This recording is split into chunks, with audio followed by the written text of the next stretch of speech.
Welcome to the Fast Five by Fear and Greed. I'm Michael Thompson, and good morning, Sean Aylmer. Good morning, Michael. Sean, today in just 5 minutes, we want to find out what's in store for property prices because, of course, 2023 saw interest rates rising and house prices bottoming and then heading back towards record territory. That's right. It's quite a year. I think it was 5 rate rises in 2023. The big question now is what happens next. Eliza Owen is head of research at CoreLogic. Eliza, where did the market finish in 2023? In 2023, the market finished in a much more diverse place from the kind of broad-based upswing that was starting to emerge in February. By the time we got to mid-December, Melbourne home values were actually falling slightly. Sydney had flattened out. But meanwhile, some of the smaller, more affordable markets like Perth, Brisbane and Adelaide were on a tear, growing by over 1% in the month of December and still being pretty undersupplied in terms of where listings were relative to historic averages. Okay, what's going to happen to prices this year then? Do you think they can continue that tear? Sydney, Melbourne, we're all interested in that. And we better throw in Canberra too, because we have plenty of listeners from the ACT.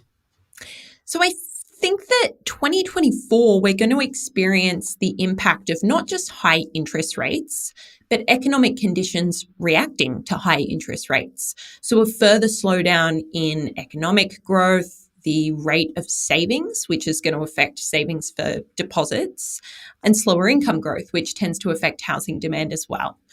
In the meantime, we've also seen rising listings levels and higher than usual stock levels above markets like Canberra, Sydney and Melbourne. So I think it's fair to say that at least the first half of 2024 could be marked by weaker housing market conditions, both in the risk of a kind of double dip decline across Sydney and Melbourne, but also maybe weaker rates of growth across some of the markets that performed really well this year, like Perth, for example. Okay, do you think it's a realistic proposition that Sydney and Melbourne could go backwards in the next 6 months or so? Yeah, even if it's a mild decline, and it's a pretty safe prediction because we were already observing it through December. In Melbourne in particular, stock levels are above historic averages, so that additional supply is making it more of a buyer's market.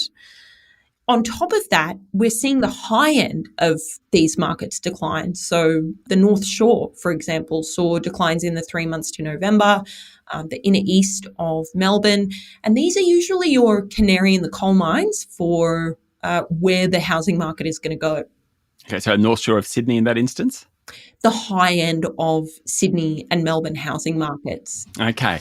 What about houses versus units? There has been a great disparity over the past couple of years in that. What's the outlook for units? I suppose generally we're speaking houses, but what's the difference between the two? Yeah, houses and units saw an extraordinary separation in value over the past few years. That kind of stuck around in 2023. So pre-COVID, the median house was about 8% higher than the median unit across Australia historically. That's now blown out to about 29% higher than the median unit.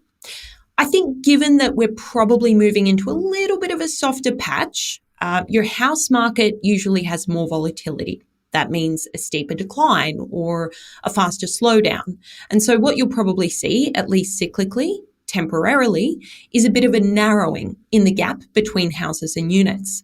Not to mention, in the high interest rate environment, the relatively affordable unit segment is probably going to be a little more attractive to buyers. Okay. Any good news for renters while we're talking about units? Oh gosh, I think a marginal slowdown in the rate of increase, kind of following on from what we saw in 2023. The rate of annual increase slowed from about 9% in 2022 to 8.1% in 2023. I'd expect that annual rate of growth to continue trending lower. That's because we're likely to get lower interest rates setting towards the end of the year, which should encourage more investment. And look, in the short term, probably just more of a demand reaction. So more share housing, people moving to more affordable rental markets, and that's going to drag down rental growth as well. But I think overall, the adjustment to higher rents that we've seen through COVID is probably something that's going to stick around for quite some time. Okay, and just quickly, what about regionals? Are the tree changes, sea changes, is it all over? Well, historically, net migration to regional Australia was always positive from the capital cities, and some of your regional centres might actually benefit from softer conditions in Sydney and Melbourne, because this is a reflection of people turning off more expensive markets and looking to where markets are more affordable. So the Central Coast, Geelong, Queanbeyan are examples of markets that have shown pretty good performance in the short term off the back of that. More broadly, though, I think we're going to see trends settle back to where they were pre-COVID, in that you'll get higher highs in the growth cycle in the capital cities. And again, regionals probably just kind of normalizing it at this level where they've seen a bigger once-off adjustment through the COVID period. Thank you very much, Eliza, for being part of Fear and Greed Summer. Thanks for having me. That was Eliza Owen, Head of Research at CoreLogic. Michael, I'm not sure whether there was good news in that or not.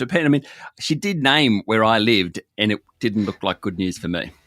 No, well, look, I was just there taking notes the whole time, and I'll be using all of the facts at any remaining summer barbecues, and I will be claiming them all as my own knowledge. So I found that very worthwhile. Thanks very much, Sean. That is it for today. Make sure you hit follow on the podcast. A new episode every day and regular business news from January 15. I'm Michael Thompson, and that was the Fast 5 Business News by Fear and Greed.